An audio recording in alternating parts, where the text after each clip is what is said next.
I'm Matt Gelka in Washington. Ukraine and European allies are hoping there's a breakthrough this week in peace talks with Russia. Ukraine and Europe are hoping a revised 20-point peace deal will bring an end to the fighting in the war Russia started almost 4 years ago.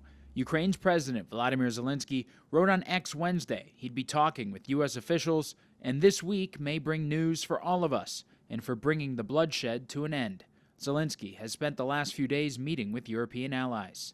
I think unity between Europe and Ukraine, and also unity between Europe, Ukraine, and the United States. There are some things which we can't manage without Americans, things which we can't manage without Europe, and that's why we need to make some important decisions. We stand with Ukraine, and if there's to be a ceasefire, it needs to be a just and lasting ceasefire, and that's why it's so important that we repeatedly set out the principle that matters about Ukraine and Ukraine. Multiple U.S.-led plans have been presented to Russia and Ukraine, with both countries feeling at one point or another the deals were too deferential to the opposing side. President Trump is putting pressure on both sides, and he's trying to, again, create the room for peace to be negotiated. So, again, I'm pleased to see the parties talking. I hope we get to results quickly. Some sticking points in the plan include who will have control of contested land in Ukraine,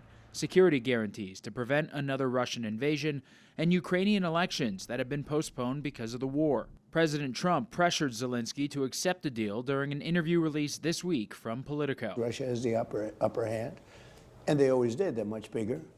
They're much stronger in that sense. He's going to have to get on the ball and start accepting things. You know, when you're losing, because you're losing. Zelensky has denied he's trying to cling to power with the suspended elections and said he'd be ready for them if the U.S. and Europe could guarantee the security of the vote. Reporting in Washington, I'm Matt Gelka for the National News Desk, America's News Now.